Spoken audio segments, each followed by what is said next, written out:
हूं। कुछ लोग इसलिए नहीं बोल रहे हैं क्योंकि मैंने तोता शब्द पहले प्रयोग कर दिया था, है? डर लगता है ना प्रतिष्ठा और नष्ट होने का। साहब कैसी बात कर रहे हो आप? बोलिए, विरम किम अपरिहरेण कोलाहलेन। भाई अगर तुझे जैन सिद्धांत समझ में आते हैं, जैन सिद्धांत पे भरोसा है, तो ये जो तेरे व्यर्थ के संकल्प विकल्प हैं, परद्रव्य के परिणमन के संबंध में, आत्मा के संबंध में जो तेरा संशय है, ये तुझे तेरे से दूर किए हुए है। कब से? अनंत काल। कब से? अनंत काल। आत्मा से मैं अनंत काल से दूर हूं। कब तक रहूंगा? कब तक रहूंगा? संसार परिभ्रमण में कब से हैं? अनंत काल तक। अनंत काल से कब तक रहेंगे? कब तक रहेंगे?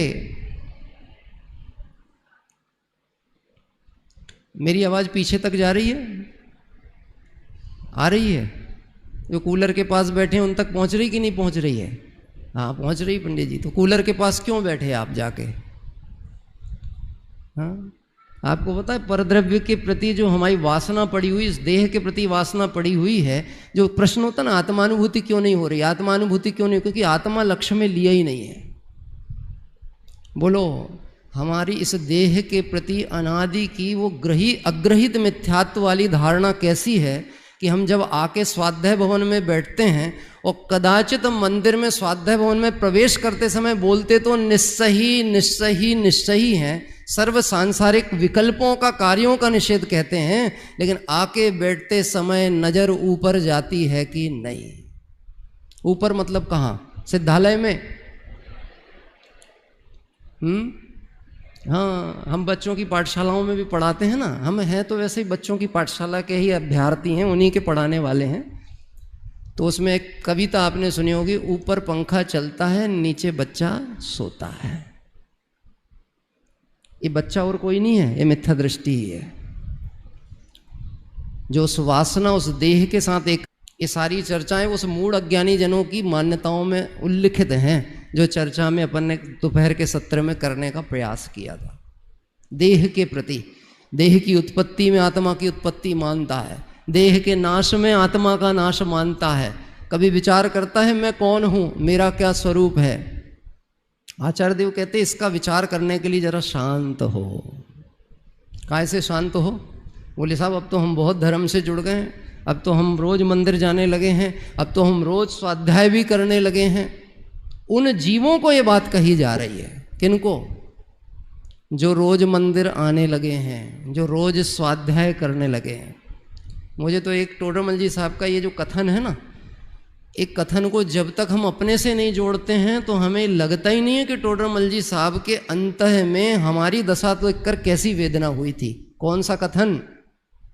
जैसे कोई अवलोकन मात्र महादरिद्री को चिंतामणि रत्न दिखाए, जैसे कोई कुष्ठ रोग के रोगी को अमृत पान कराए, कोई संसार दुख से दुखित जीवों को सुगम मोक्ष का मार्ग बताए और वो ना देखे, तो ताके दुर्भाग्य की महिमा का वर्णन हमसे तो ना हो सके हैं। ये वाक्य टोडरमल जी ने किसके लिए कहा? अभी तो बहुत मैं हो रही थी ना, अब बोलो किसके लिए कहा? बोलिए किसके लिए कहा? बोलो, चिंतामणि किसके हाथ में है? अमृत किसके हाथ में? अमृत चंद आचार्य का अमृत किसके हाथ में है? ये शिविर में आपको आने का मिला, आपको मालूम है रजिस्ट्रेशन बंद हो गए थे, ऐसा मेरे को खबर मिली है विश्वस्त सूत्रों से। हाँ, कि रजिस्ट्रेशन बंद कर दिए गए थे कि भैया हम एक लिमिट से ज़्यादा लोगों की व्यवस्था कैसे कर पाएंगे। तो उसमें जो 608 सिलेक्ट हुए हैं, वो सिलेक्ट करने वाला कौन था? 608 मैंने कह दिया कौन ने सिलेक्ट किया था? अरे आपकी ही ऐसा भाग्य भवितव्य था कि ये बात आपको सुनने मिले, और उसके बाद यदि आप विचार नहीं करके निर्णय में लाते हैं तो ताके दुर्भाग्य की महिमा का वर्णन तो। और इसीलिए ज्ञानी एक समय सीमा के बाद में बोलना छोड़ देते हैं। क्या कह रहे हैं? किससे कहें, किसको समझावें? ये भी तो मोह है, ये भी तो पागलपन है। देखो, मैं मूल खंडान्वयन अच्छा नहीं है, मैं यहाँ से पढ़ता हूँ, आप मिलाइए। आपके पास ग्रंथ हो तो ठीक, नहीं तो आप घर जाके मिलाइएगा, कमरे पे जाके मिलाइएगा, विचार करिएगा। भो जीव विरक्त हो हट मत कर, किसके वचन है ये? अमृतचंद आचार्य देव के। क्या कह रहे हैं? भो जीव। भो जीव मतलब ये जो शब्द प्रयोग किया है ना, कोमल शब्द है। इसके पूर्व में 23 नंबर के कलश में अमृतचंद आचार्य देव कहते हैं अय कथम अपि मृत्वा। कौन सा शब्द प्रयोग किया? अय। अय शब्द का आप मीनिंग समझते हो? अय मतलब क्या होता है? अय यानी क्या होता है? आपका छोटा बच्चा दौड़ते हुए जा रहा हो, अचानक टेबल से टकरा के गिर जाए, दरवाजे से टकरा जाए, तो आपके मुंह से क्या शब्द निकलता है? ओह, अरे लगी तो नहीं। आप समझ रहे हो, चोट उसको पड़ी है, दर्द इधर हुआ है। अय कथमपि मृत्वा, किसको दर्द हुआ है? संसार के जीवों की दशा देख करके किसको दर्द हुआ है? वह भी तो हम पढ़े लिखे हैं ना, तो तर्क करेंगे भाई साहब, तीन कषाय चौकड़ी की दशा है, मुनिराज की स्वसंवेदन में है, उनको ऐसा विकल्प आ सकता है, उनको अन्न के दर्द का वेदन हो सकता है। अभी एक बहन मुझे मिली थी, उनको कुछ शरीर में कहीं दर्द था, तो बोले बड़े परेशान हैं दर्द से। मैंने कहा प्रसन्न हो जाओ कि आप जीव हो, क्योंकि आपको सुख दुख का वेदन हो रहा है ना। पाठशाला की परिभाषा में यही तो कहा है। जीव किसे कहते हैं? जो जानता देखता है, जिसमें ज्ञान है, जो सुख दुख का वेदन करता है, उसी को तो जीव कहते हैं ना। तो आपको दुख का वेदन हो रहा है, उस काल में भी यदि आप तत्व विचार करते हैं तो आपको ये भाव भासना होगी, अरे यह जो दुख का वेदन करने वाला है वो मैं हूं, मैं दुख रूप नहीं हूं, मैं दुख को जानने वाला हूं। बात ख्याल में आ रही है? एक समाधि प्रसंग में एक बहन थी, जबलपुर की घटना है। मैं कहीं से लौट रहा था तो अचानक मुझे बताया कि उनका बहुत इन्हें कहना चाहिए समय जो है अंतिम चरण पर है, स्वास्थ्य बहुत शिथिल है, लगभग ऐसी कोई अब दिखते नहीं अवसर। तो मैं वहाँ गया उनसे मिलने, तो थोड़ा सा कराहने की आवाज़ उनकी आती थी। अच्छी अभ्यासी थी, अच्छी स्वाध्यायी जीव थे। अभी कोई उनकी इस अवस्था को देख करके क्या विचार कर सकता है? जिंदगी भर इतना पढ़ा है, देह का भेद ज्ञान की बात की है, प्रवचन भी सुने हैं, प्रवचन भी सुनाए हैं, कक्षाएं भी पढ़ाई हैं, और अब शरीर में एकत्व करके देखो कराह रही हैं। क्या कह रहे? तो किसी मेरे साथ में जो गए थे उन्होंने कहा आप तो ना इनको मूल बात कुछ बोल दो, मूल बात समझा दो, ऐसी कोई बात कहो जिससे इनको वो कराह मिट जाए। क्या मिट जाए? कराह। अपन भी कराह रहे हैं कि नहीं कराह रहे हैं? कराह रहे हैं। भोगों को अमृत फल जाना, विषयों में निस्दिन मस्त रहा, और इनके संग्रह में मैं हे प्रभुवर मैं व्यस्त त्रस्त अभ्यस्त रहा। कराह है कि नहीं है? बिजनेस में आनंद है कि कष्ट है? बोलो आप। जब से जीएसटी लगी है तब से सारी गाड़ी कमाई तो कहाँ चली जा रही है? पंडित जी अब तो प्रॉफिट ऐसा रहा नहीं है, अब तो व्यापार बहुत कठिन हो गया है, हम ही जानते हैं कि कैसे कर रहे हैं। इसका मतलब है आपके वचन बता रहे हैं इसमें कष्ट की अनुभूति है। जिसमें कष्ट की अनुभूति है उसमें रुचि होना चाहिए कि वहां से हटना चाहिए। तब ये शब्द है व्यस्त है, त्रस्त है और अभ्यस्त है। भैंस कहाँ? बोलिए भैंस कहाँ? अभी ये सब बातें सुन के एकदम थोड़ा सा अटपटा लगता होगा। भैंस कहाँ मतलब क्या? भैंस कहाँ? पानी में। भैंस कहाँ? पानी में। मतलब जिस चीज के बारे में कह रहा है यहां आनंद नहीं है, उसका विचार करके ये नहीं खोजता कि आनंद और सुख कहाँ है, उसी में लगा हुआ है, उसी में रचा पचा है, दिन रात उसी चक्कर में उलझा हुआ है। बात ख्याल में आ रही है? हमारे यहाँ दैनिक स्वाध्याय सभा में भी तत्वार सूत्र के ऊपर चर्चा चल रही है। उसमें एक प्रकरण आया है, बहुत सुंदर प्रकरण आया है। उसमें एक बात की गई है, तेरे संसार संबंधी जितने भी संकल्प विकल्प हैं ना, ये जो तेरी संसार की होशियारी चल रही है ना, जो तेरी चतुराई है ना कि मैं ऐसा करता हूँ, मेरे करने से ऐसा होता है, ये तेरी जितनी भी संसार की होशियारी है, ये तेरी निगोद की तैयारी है। काई की तैयारी है? क्या कह रहे हैं? गुरुदेव श्री भी बोलते थे पर इतना कठोर नहीं बोला होगा उनने। उन्होंने बोला ढोर थसे, ढोर थसे, ढोर थसे। और यहाँ तो कह रहे हैं निगोद जाएगा। कहाँ जाएगा? निगोद। विचार करने की बात है। देखिए, मूल से पुनः थोड़े से शब्द पढ़ते हैं। ये सिर्फ परिचय है। ये जो प्रसंग अवसर है ना, ये सिर्फ आपको इंट्रोडक्शन कराया जाएगा। यदि आपको माल पसंद में आता हो तो आप इसको लेने के लिए मूल गोडाउन में जाओ, और मूल गोडाउन है आगम का अभ्यास करो। मैं तो एक प्रसंग अनुसार ये बात कहता हूँ। जब प्रशिक्षण की बात आती है कि जो हमारे अभ्यर्थी हैं, जिन्होंने पाठशालाओं की परीक्षा दे दी है, जो कहीं विद्यालय में पढ़ रहे हैं, तो वो पढ़ने वालों को ये प्रशिक्षण दिया जाता है कि तुम पढ़ो ही नहीं, पढ़ाओ भी। तो मैं उनसे पूछना चाहता हूं कि यह प्रशिक्षण शिविर आप पढ़ाना कैसा है यह सीखने के लिए आए हैं, कि मुझे पढ़ के क्या समझना है ये सीखने के लिए आए हैं? क्या कह रहे हैं? समझाने के लिए आए हैं कि समझने के लिए आए हैं? बात ख्याल में आ रही? काहे के लिए आए? बोलो। समझाने। आपको 18 दिन के बाद में एक प्रमाण पत्र मिलेगा, आप ऑफिशियली टीचर हो जाएंगे। पाठशाला के शिक्षक तो कहलाएंगे ही कहलाएंगे, और उस विद्या का प्रयोग करेंगे, उस विधा का प्रयोग करेंगे, तो आप अपनी स्थानीय समाज में जाकर के अध्ययन पठन पाठन वागी कराने भी लगेंगे। लेकिन उससे बहुत पहले का हमारा कर्तव्य है, यह जो मैं स्वाध्याय कर रहा हूँ, यह जो मैं तत्व की बात सुन रहा हूँ, पढ़ रहा हूँ, इसमें सिर्फ और सिर्फ मुझे मेरे आत्म कल्याण की भावना होनी चाहिए। क्या होनी चाहिए? सिर्फ आत्म कल्याण। फिर हमें बोलना नहीं पड़ेगा तुम जाकर के दूसरों को पढ़ाओ। यदि तुम्हारा ये परिणाम रहा कि मुझे आत्महित करना है और इस मार्ग से ही हित हो सकता है, अन्य कोई दूसरा उपाय अंतर है ही नहीं, तो जो चीज अपने को प्रिय लगेगी वो अपने बच्चों को बांटोगे कि नहीं बांटोगे आप? यहां से जाते समय मैसूर पाक डिब्बे में मिलेगा विदाई में। तो गुरुदेव श्री मैसूर पाक का दृष्टांत देते थे, इसलिए मैंने कह दिया है। मैंने कोई किसी भोजनशाला विभाग को ऑर्डर नहीं किया है, क्या कह रहे हैं, लेकिन अगर मैसूर पाक मिलेगा और आपको प्रिय हो और आपके बच्चों को प्रिय हो, तो आप कितना लेकर के जाएंगे? मालूम है कितने हम स्वार्थी हैं इस विषय में। यदि पूछा जाए कि आपको कितने लोग हैं, तो आपको यदि पता लगे कि मैसूर पाक है, तो अपन क्या बोलेंगे? 2 हैं कि 4 हैं? क्योंकि भले वो 2 घर में हैं, पर वो हैं किसके? वो जो घर में बैठे हैं वो हैं किसके? जिसमें तुझे अपनापन भासित होता है। ऐसे यदि तुझे वो वस्तु जो तुझे प्रिय है और तेरे अपनों को प्रिय है, ऐसे ये तत्व, ये आत्मा तुझे प्रिय होगा, तो यदि आराधक होगा तो तू इस जन शासन की निर्दोष प्रभावना भी स्वयं करेगा।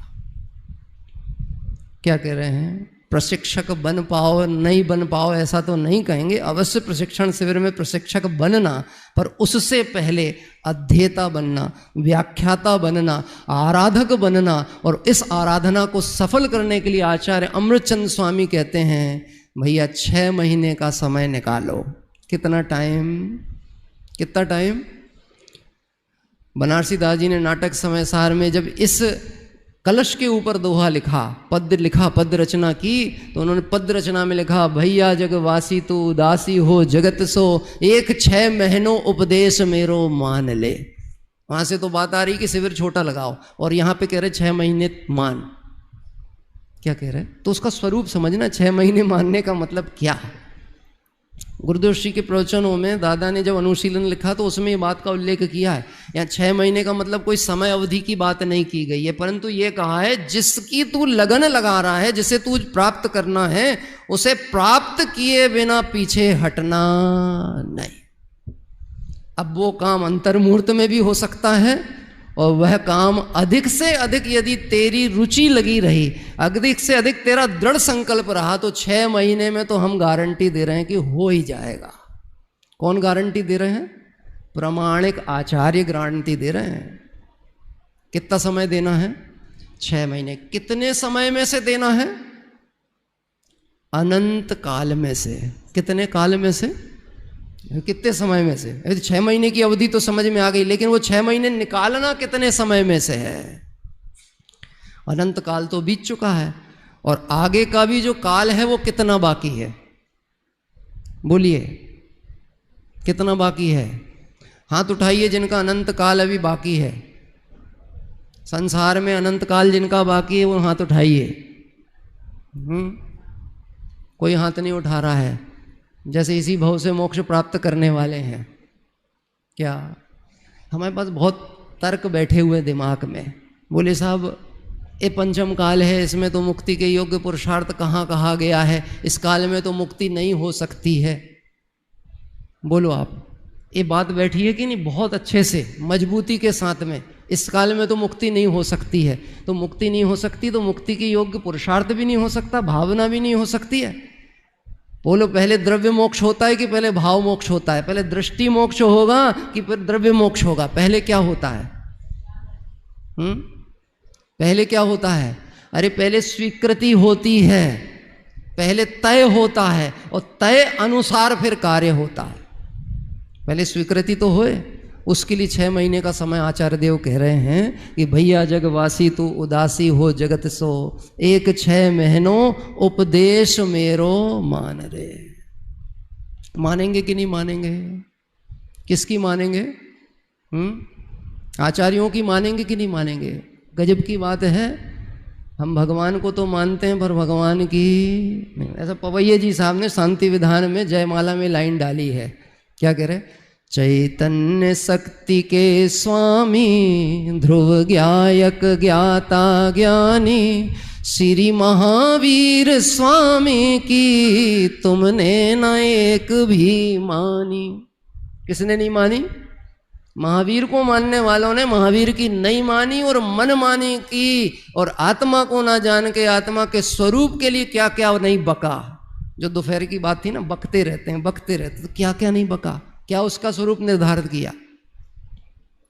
जैसा है वैसा तो स्वीकार करता नहीं, और जैसा नहीं है ऐसा मान करके बैठा है।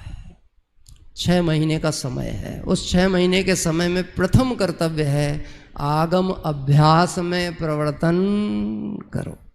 ये तो ये शिविर ऐसे हैं, ये अपने आयोजन प्रसंग ऐसे हैं, किसी जीव को एक बार रस चढ़ने की बात है और वो रस चढ़ गया तो रस नीरस हो जात तत्क्षण अक्ष विषय नहीं भावे। एक बार रस चढ़ने की बात है।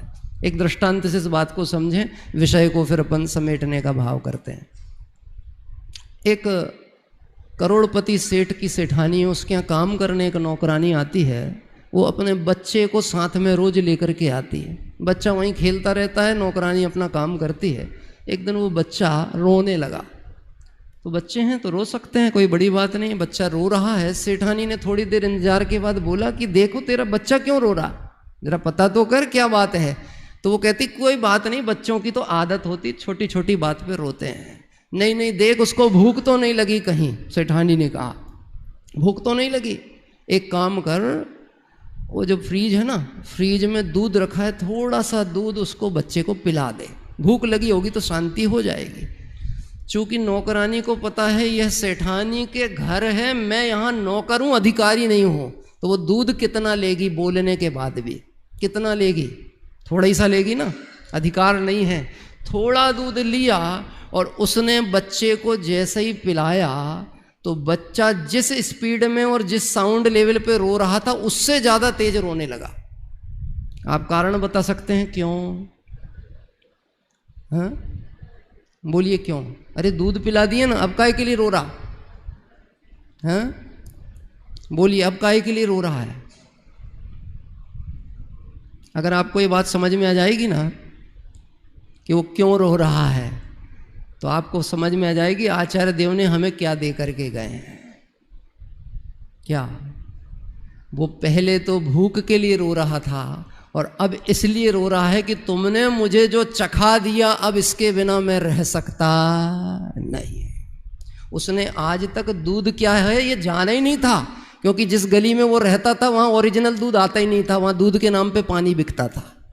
प्योर दूध क्या होता है वो तो सेठानी के घर उसने पहली बार चखा, और जब उसको ये दूध का एक बार स्वाद आ गया, तू रुचताम जगतनी रुचि आल शेषो, तू रीझताम सकल ज्ञायक देव रीझ, उसको रस चढ़ गया। अब तो मैं डुप्लीकेट पी सकता नहीं। एक बार इस आत्मा का रस तो चढ़े जीव को, फिर 6 महीने क्या है, अनंत काल कैसे बीतेंगे पता चलने वाला नहीं। ये तो लोगों को बड़े संकल्प विकल्प होते हैं प्रश्नों। सिद्धालय में सिद्ध भगवान, एक जन ने ऐसा पूछ लिया, वो वहाँ टंगे रहते हैं तो क्या करते हैं? क्या कह रहे हैं? सच बताओ, टंगे वो हैं कि हम हैं? कभी नरकों में उल्टे टंगे रहे, कभी इधर टंगे हैं। अभी भी क्या टंगे हैं आप? टंगे हैं कि नहीं टंगे हैं? आपने ध्यान दिया कभी अपन कैसे टंगे हैं, कैसे फंसे हैं? कमिटमेंटों में, वचनों में। पति देव कार से उतर के नीचे जाते हैं कहीं जाने के लिए, और पत्नी से कहते हैं जल्दी नीचे उतर के आओ, जल्दी मंदिर जाना है, और हार्न बजा रहे हैं, और अंदर ही अंदर मन में विचार चलता है कितनी देर लगानी, हमको यहाँ टांग के चली गई। कहाँ? हमको यहाँ फंसा के चली गई। बोलो कहाँ फंसे हम? अपने राग में, अपने मोह में।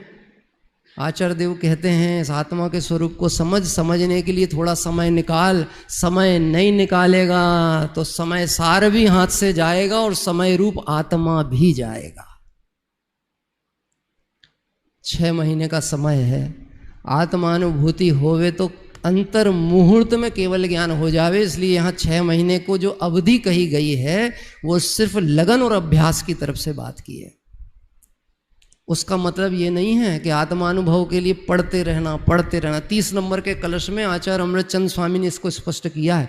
बहुत शास्त्रों का अभ्यास करता है, बार बार पढ़ता है, रटता है, और ऐसा विचार करता है इस विधि से अनुभव हो जाएगा। तो ये कोई विधि अनुभव की नहीं है। घबराना नहीं। कोई ऐसा समझेगा कि ऐसी बात कह के तो आप लोगों को अभ्यास से दूर कर दोगे क्या? जिसको सम्यक अभ्यास होता है, जिसे ऊंचे चढ़ने का भाव होता है, वो कभी भी स्वच्छंदता को ग्रहण नहीं करता। अरे जब आचार्य कुंद स्वामी कह रहे हैं कि मुझे निज वैभव की प्राप्ति हुई, उसकी सबसे पहली चीज क्या है? पहली कंडीशन क्या है? आगम का अभ्यास। पहली कंडीशन क्या है?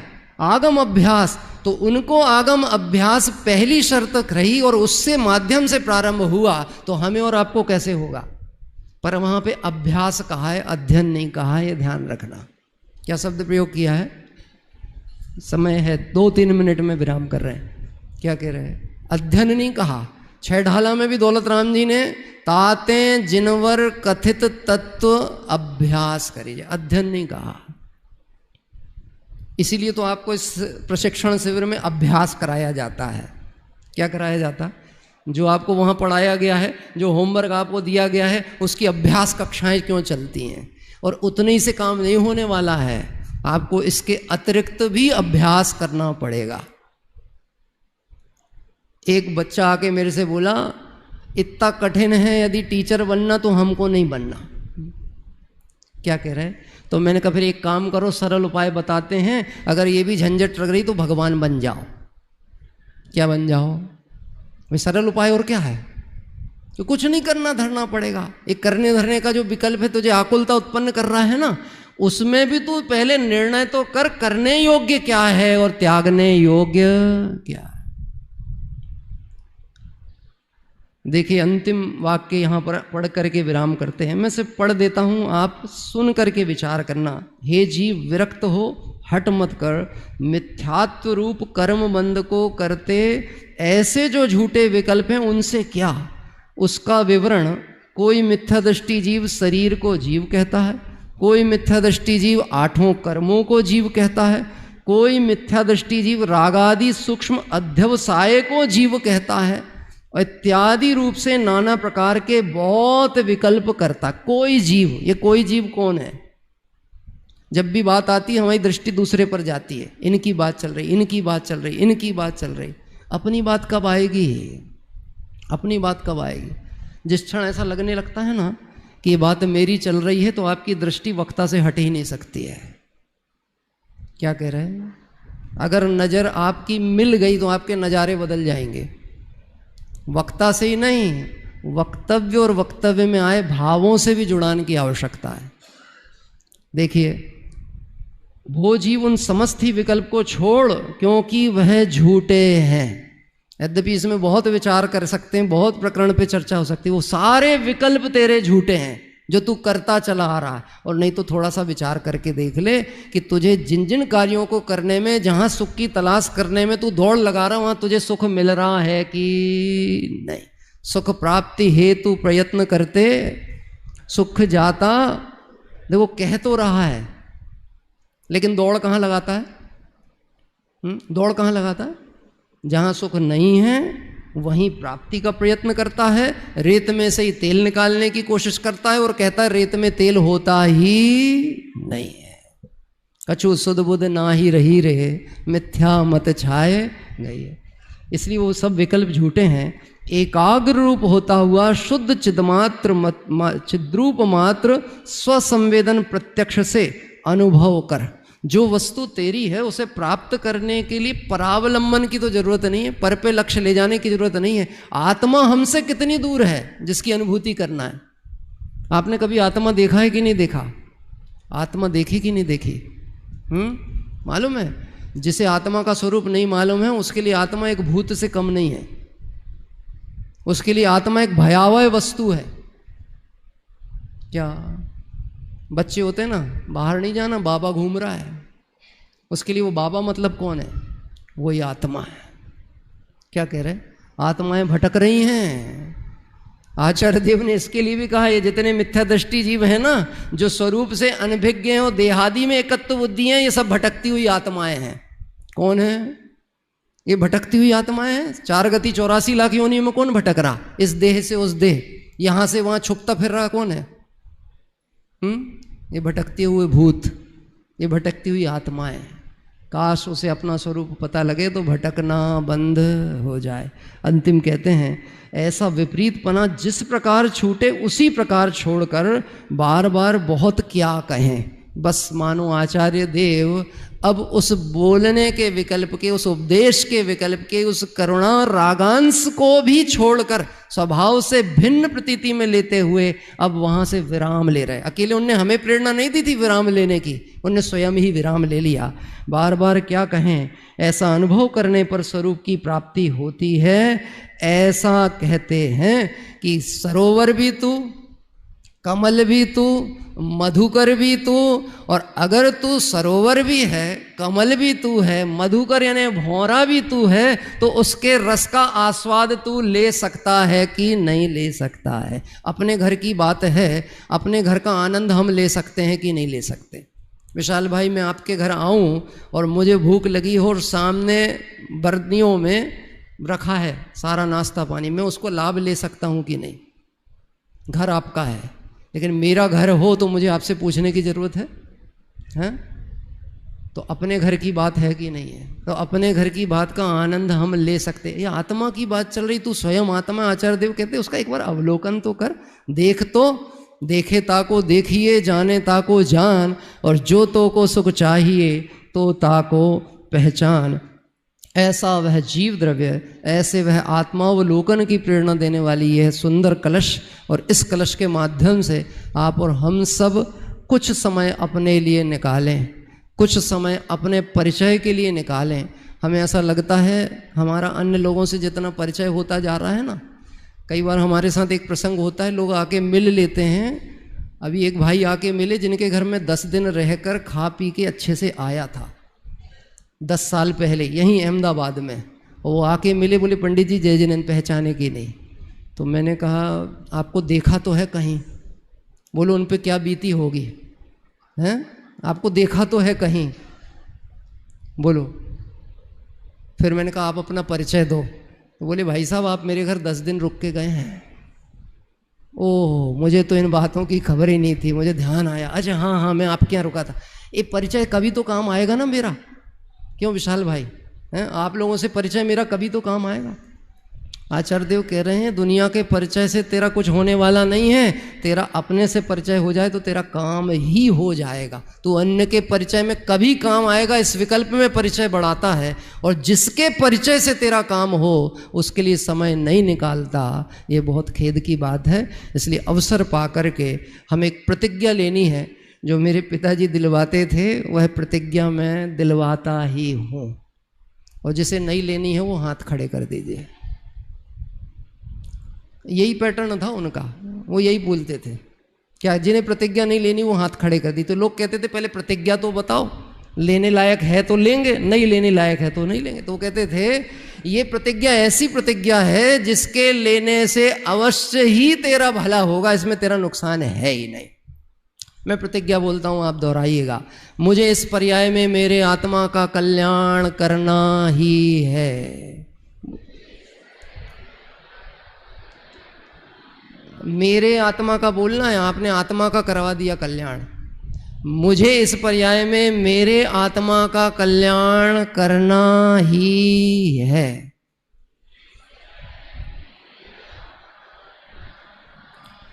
मेरी आत्मा का कल्याण जिनवाणी के अभ्यास से ही हो सकता है। इसीलिए मैं निरंतर जिनवाणी का अभ्यास करूंगा। और निरंतर का अभ्यास मतलब भले थोड़ा ही हो, 10 मिनट हो, 5 मिनट हो, 2 मिनट हो, पर प्रतिज्ञा ली है तो देह जाए पर जिन धर्म रहना चाहिए। वो प्रतिज्ञा ली तो टूटना नहीं। मैं निरंतर जिनवाणी का अभ्यास करूंगा। और अंतिम वाक्य, मैं जिनवाणी का अभ्यास आत्महित की भावना से करूंगा, अन्य किसी लौकिक प्रयोजन से नहीं करूंगा। मैं टीचर बन के जाऊं कि नहीं जाऊं, पर मैं भगवान तो अवश्य बनूंगा, इसमें मुझे कोई संदेह नहीं है। और वह मार्ग जिनवाणी प्रशस्त करेगी। इसलिए मैं जिनवाणी की शरण में रहकर आत्महित की भावना से देवशास्त्र गुरु के इस निर्दोष मार्ग पर अपना हित करूं, इसी पवित्र भावना से विराम लेते।